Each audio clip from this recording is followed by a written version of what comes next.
اور high court کی chief justice مس عالیہ نیلم صاحبہ کے سامنے supreme court practice and procedure ordinance کے کیس کی سماعت ہوئی۔ عدالت کو بتایا کہ یہ قانون بدنیتی پر مبنی ہے، اس کا مقصود مقاصد لینے کے لیے ہے، اور نہ ہی کوئی ایسے ایمرجنسی کے حالات تھے کہ اس آرڈیننس کو بنایا جاتا۔ اور سپریم کورٹ کا فیصلہ پریکٹس اینڈ پروسیجر ایکٹ کو سامنے رکھ کے یہ چیف جسٹس کو اختیار دے دیا گیا ہے، اور اس کا مقصد صرف اور صرف جو ہے وہ آئینی ترمیم کے معاملات کو پروان چڑھانا ہے۔ قومی اسمبلی کا اور سینٹ کا اکٹھا مشترکہ اجلاس تھا تو یہ آرڈیننس وہاں آ جا سکتا تھا، اور نہ ہی اگر مان لیں یہ آرڈیننس لینا ہے تو وفاقی حکومت نے اس کی منظوری نہیں دی ہے۔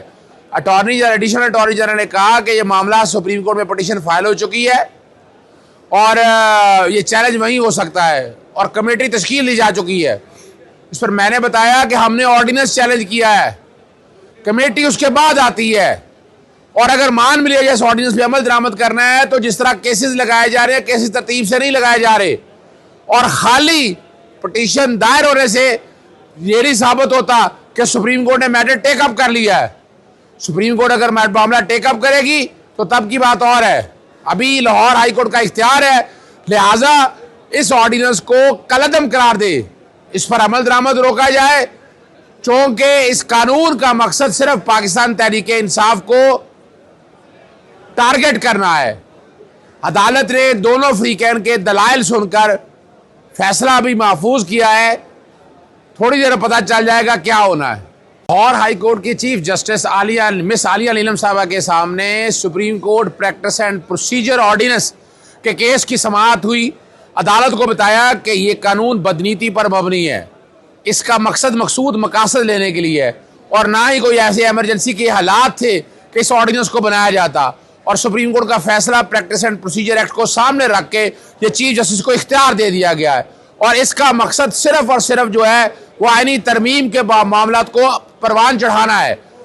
قومی اسمبلی کا اور سینٹ کا اکٹھا مشترکہ اجلاس تھا تو یہ آرڈیننس وہاں آ جا سکتا تھا، اور نہ ہی اگر مان لیں یہ آرڈیننس لینا ہے تو وفاقی حکومت نے اس کی منظوری نہیں دی ہے۔ ایڈیشنل اٹارنی جنرل نے کہا کہ یہ معاملہ سپریم کورٹ میں پٹیشن فائل ہو چکی ہے اور یہ چیلنج وہیں ہو سکتا ہے، اور کمیٹی تشکیل دی جا چکی ہے۔ اس پر میں نے بتایا کہ ہم نے آرڈیننس چیلنج کیا ہے، کمیٹی اس کے بعد آتی ہے، اور اگر مان بھی لیا جائے اس آرڈیننس پہ عمل درآمد کرنا ہے تو جس طرح کیسز لگائے جا رہے ہیں کیسز ترتیب سے نہیں لگائے جا رہے، اور خالی پٹیشن دائر ہونے سے یہ نہیں ثابت ہوتا کہ سپریم کورٹ نے میٹر ٹیک اپ کر لیا ہے۔ سپریم کورٹ اگر معاملہ ٹیک اپ کرے گی تو تب کی بات اور ہے، ابھی لاہور ہائی کورٹ کا اختیار ہے، لہٰذا اس آرڈیننس کو کالعدم قرار دے، اس پر عمل درآمد روکا جائے، چونکہ اس قانون کا مقصد صرف پاکستان تحریک انصاف کو ٹارگٹ کرنا ہے۔ عدالت نے دونوں فریقین کے دلائل سن کر فیصلہ ابھی محفوظ کیا ہے، تھوڑی دیر پتہ چل جائے گا کیا ہونا ہے۔ ڈیجیٹل میڈیا کے اس تیز رفتار دور میں خبر وہی جو بر وقت اور جامع ہو، اب ہوں گی جدید دور سے ہم آہنگ دنیا کی تمام اہم خبریں، کبھی بھی کہیں بھی صرف ایک کلک کی دوری پر۔ خبریں ہوں گی صحت اور ٹیکنالوجی کی، آپ جان پائیں گے سیاست اور معیشت کی تازہ ترین صورتحال۔ پبلک نیوز ویب سائٹ کے ذریعے